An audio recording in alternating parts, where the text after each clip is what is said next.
आज हम बात करने जा रहे हैं स्नोरिंग यानी खर्राटे। क्योंकि फ्रेंड कुछ लोगों यहाँ पे कमेंट से सर मुझे खर्राटे की प्रॉब्लम है, तो इसका ट्रीटमेंट किस तरह से किया जाता है, इसके ट्रीटमेंट में क्या देना चाहिए। फ्रेंड यहाँ पर मैं आपको ट्रीटमेंट नहीं दूंगा, लेकिन जो आपके कमेंट रहे हैं उसके लिए मैं आपको बताऊंगा कि यहाँ पर कौन से ऐसे कारण हैं जिसकी वजह से यहाँ पर स्नोरिंग यानी खर्राटे वाली समस्या पैदा होती है, जिससे आपको एक आइडिया लग जाएगा और आप सही डॉक्टर का चयन कर पाएंगे और आप प्रॉपर रूप से उसका ट्रीटमेंट भी ले पाएंगे। शुरू करते हैं फ्रेंड स्नोरिंग यानी खर्राटों के बारे में। फ्रेंड हमारा एक सिस्टम होता है रेस्पिरेटरी सिस्टम, यानी नाक से लेके हमारे जो लंग्स तक है वहाँ पर एक रेस्पिरेटरी सिस्टम बनता है, जिसे आप इस डायग्राम से देख सकते हैं। अब फ्रेंड यहाँ पर क्या नोज़ के थ्रू हम ऑक्सीजन अंदर लेते हैं और नोज़ के थ्रू ऑक्सीजन बाहर निकालते हैं। अब यहाँ पर जब एयरवे हमारा होता है वहाँ पर कहीं ना कहीं ऑब्स्ट्रक्शन रुकावट होने की वजह से हमारी स्नोरिंग वाली समस्या पैदा होती है। अब जहाँ पर कुछ कारण बन जाता है जैसे कि कोज, उसके अलावा ये कोज आपके समय के अनुसार धीरे धीरे जो हमारे कोज हैं वो आपको रिस्क फैक्टर में कन्वर्ट करा रहे हैं, जिसकी वजह से एक नॉर्मल वाली समस्या धीरे धीरे बढ़ जाती है। सो हम यहाँ देखेंगे कोज यानी कौन से कारण है जिसकी वजह से आपको स्नोरिंग वाली समस्या पैदा होती है।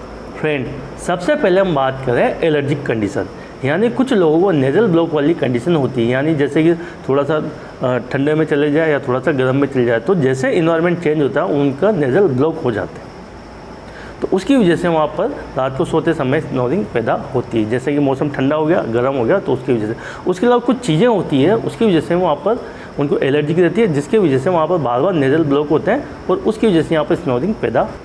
उसके अलावा फ्रेंड कुछ लोग मोटे होते हैं, तो मोटे लोगों में क्या होता है गले के आसपास ज़्यादा फैट जमा होने की वजह से जो हमारा एयरवे है वहाँ पर ऑब्स्ट्रक्शन पैदा होता है, जिसकी वजह से वहाँ पर स्नोरिंग वाली समस्या पैदा होती है।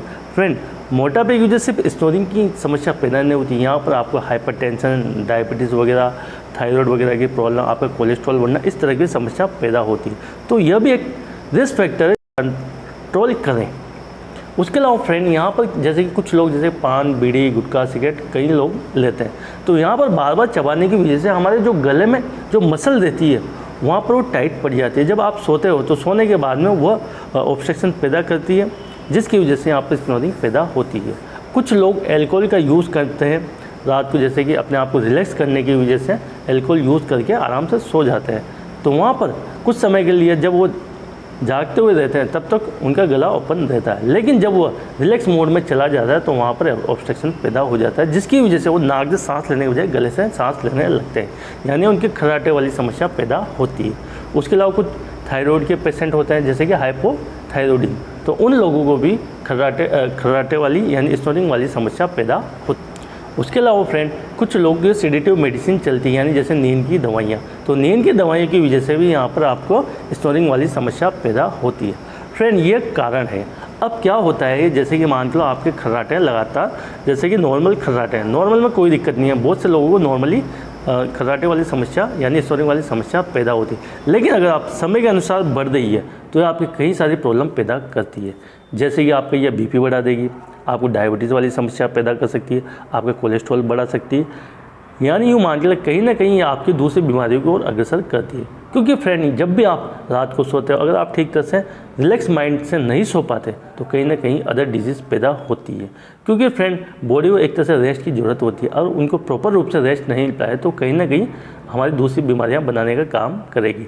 तो फ्रेंड ये कारण और कुछ रिस्क फैक्टर है जिसकी वजह से आपको स्नोरिंग की समस्या पैदा होती है।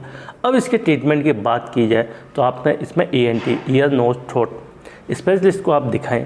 उसके अलावा जो रेस्पिरेटरी स्पेशलिस्ट होते हैं यानी पल्मोनरी स्पेशलिस्ट यानी चेस्ट फिजिशियन, उनको भी आप दिखा सकते हैं।